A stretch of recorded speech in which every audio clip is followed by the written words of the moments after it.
Lockdown के दौरान देश दुनिया भर के नुहू जिले में फंसे 592 तबलीगी जमात के सदस्यों में से अब नुहू जिले के शमसुद्दीन हॉस्टल में सिर्फ विदेशी तबलीगी जमात के 58 सदस्य बचे हुए हैं जो पूरी तरह से स्वस्थ हैं।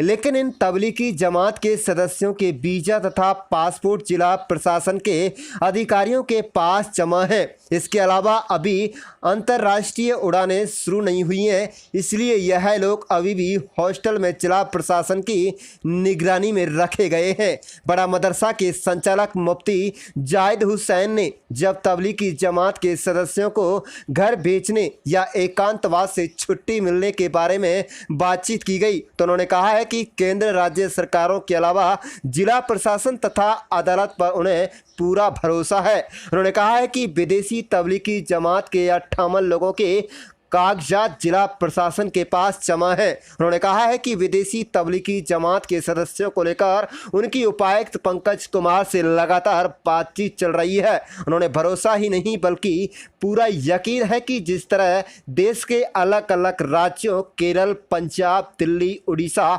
कर्नाटक, महाराष्ट्र, तमिलनाडु इत्यादि राज्यों के तबलीगी जमात के सदस्यों को उनके घर भेज दिया गया है। ईद से ठीक पहले विदेशी तबलीगी जमात के सदस्य अंतर्राष्ट्रीय उड़ानों के शुरू नहीं होने की वजह से भले ही कर नहीं जा पाए, लेकिन उनको एकांतवास सेंटर से छुट्टी मिल सकती है। मुफ्ती जाहिद हुसैन ने कहा है कि वह हमारे मेहमान हैं। जैसे ही अंतर्राष्ट्रीय उड़ानें शुरू होंगी और जिला प्रशासन विदेशी तबलीगी जमात के लोगों को एकांतवास से छुट्टी देगा तो इनको मेहमानों की तरह इनके घरों के लिए रवाना किया जाएगा। विदेशों का मामला होने की वजह से एक्ट के तहत विदेशी लोगों पर कार्रवाई हुई है। उसके लिए उन्होंने अदालत में भी गुरुवार को कानूनी राय ली है।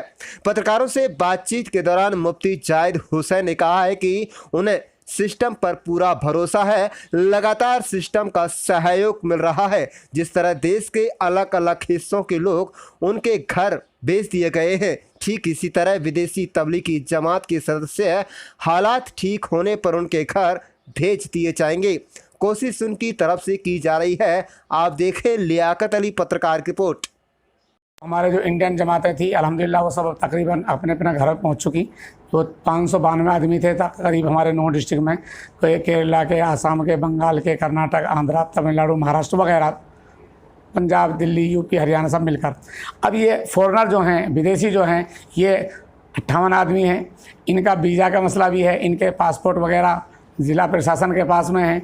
इनके मुतालिक हमारी अपनी कोशिशें हैं। हमारा ज़िला प्रशासन, हमारे डीसी साहब, हमारे एसपी साहब हमारे साथ में, डीएसपी साहब भी। लेकिन बहरहाल एक एक्ट के तहत में उनके खिलाफ़ जो एफआईआर हुई थी उसको के मुतालिक हम कोशिश कर रहे हैं। हमारी कोशिश तो ये है कि वो ईद से पहले उनको कागजात मिल जाएं और उनकी रवानगी हो जाए। लेकिन दूसरे मुल्क में कि परवाज़ें नहीं हैं, यानी फ़्लाइट नहीं है, जहाज़ नहीं है, इसलिए अपने घर जाना तो उनका मुश्किल है। लेकिन हम प्रयास कर रहे हैं कि उनको उस तरह से, जैसे अब वो एक जगह रोके हुए हैं, उनको वहाँ से प्रशासन की हिदायत के बाद में अलहदा कर लेंगे। लेकिन अभी उसकी प्रक्रिया चल रही है, काम हो रहा है। हमें उम्मीद है कि इंशाअल्लाह जल्द ही वो मामला हल हो जाएगा। और रहा उनका विदेश जाना, तो जब जहाज़ चालू होंगे, इंटरनेशनल फ़्लाइट चालू होंगी, इंशाअल्लाह उनकी रवानगी भी हो जाएगी। तो डीसी साहब भरोसा पूरा हमें यकीन है अपने ज़िला प्रशासन पर भी और अपने अदलिया पर भी, अदालत पर भी हमें भरोसा है। इंशाअल्लाह मामला बहुत साफ़ सुथरा होगा और बाइज़्ज़त वो मेहमान हैं हमारे मुल्क के, जो बाहर से आए दूसरे मुल्क से हमारे मुल्क के मेहमान हैं। वो मेहमानों की तरह ही इज़्ज़त के साथ हम यहाँ से रुखसत करेंगे इंशाअल्लाह।